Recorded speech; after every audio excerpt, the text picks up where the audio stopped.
Karibu sana msikilizaji katika kituo chetu hichi. Bila shaka tuendelee kufahamishana kuhusu kinachotokea, lakini pia kuweza kuhakikisha kwamba tunapata taswira ya hali halisi ya kinachotokea nchini Tanzania, lakini pia kuweza kuhakikisha kwamba tunaufanya uchambuzi wa kina, kuweza kupata kuelewa kwamba kinachotokea kinatupa baadhi ya faida kama zipi au baadhi ya madhara ya kiasi gani.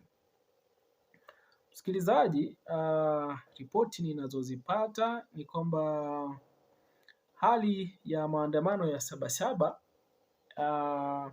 inaweza kuanza kutokea usiku wa tarehe 6 mpaka siku ya Sabasaba, na hali hii msikilizaji, imesababisha vyombo vya usalama kuweza kuingiwa woga na kuweza kutafuta mbinu za kuweza kujiandaa zaidi, kwa sababu ya kuhofia kwamba maandamano yanaweza yakaanza usiku na yakaweza kufanikiwa, kwa sababu watakuwa kama hawajajipanga, kwa sababu maandamano yametangazwa tarehe 7 na bila shaka yanatarajiwa kuanza tarehe 7 hii asubuhi.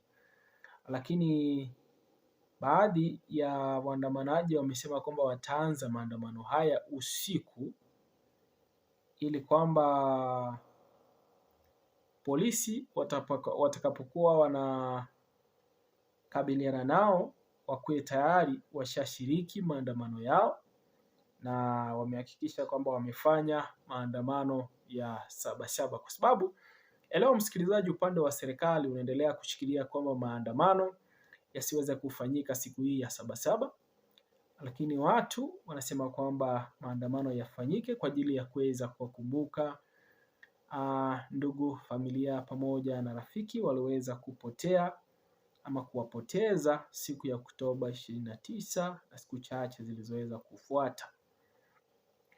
Msikilizaji, baadhi ya meseji ambazo ninasogeshewa hapa kutoka kwa wananchi zinasema hivi, kama ipo hii inayosema kwamba tumekutana na gari za polisi muda huu zinatoka geti la Ikulu ya Chamwino. Zipo gari 3 za polisi. Abiria wote wanasema wanajisumbua tu, maana watu wamechoka kuonewa na kutotendewa haki.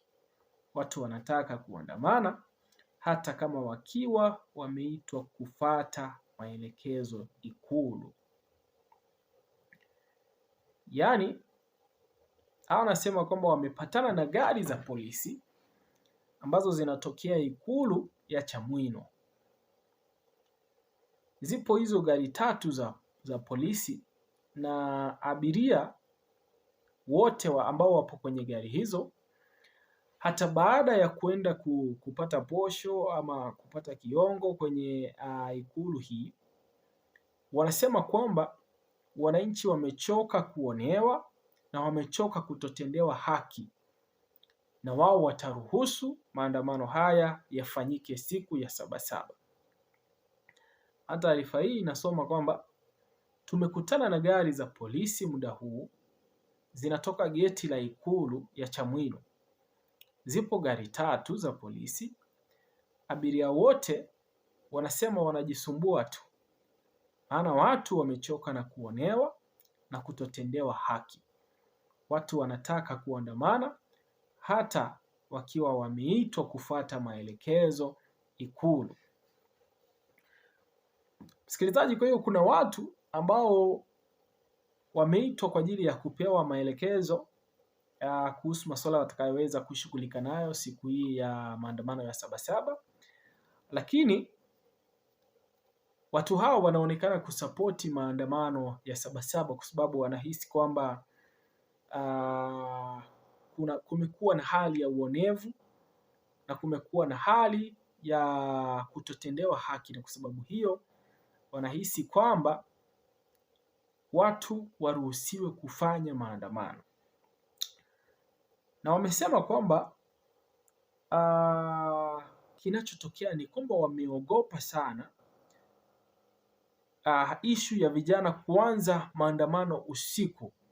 Ikiwa vijana wataanza maandamano usiku, itakuwa ni rahisi kwao kuweza kufanikiwa, kwa sababu itakuwa ni vigumu kudhibiti maandamano yatakayoanza usiku, na hawajaweza kujiandaa kwa kiasi hicho. Kwa sababu hiyo itakuwa ni ngumu kudhibiti maandamano ya hali hiyo, na kwa sababu hiyo wanaoga kwamba ikitokea kwamba maandamano hayo yanafanyika katika hali ama misingi kama hiyo, itakuwa wamefanikiwa katika kufanya maandamano haya siku hiyo. Sasa hali hii msikilizaji, ndio imesababisha uoga katika vituo vya ulinzi. Msikilizaji, baadhi ya vijana wamesema kwamba kabla ya sisi huku Mbeya, polisi wameanza kuandamana wenyewe barabarani, wameweka beria kibao, yani ila kodi ni 11 tu 77 na tunatoka. Watu wanasema kwamba hata ikiwa polisi wameweka beria sehemu nyingi za barabara ama vituo vya kusimamisha na kufanya ukaguzi barabarani, wataweza kutoka siku hii ya Sabasaba. Lengo ni kuhakikisha kwamba maandamano ya siku hii yanafanikiwa, kwa sababu wanahisi kwamba wanachokipigania hakijaweza kupatikana.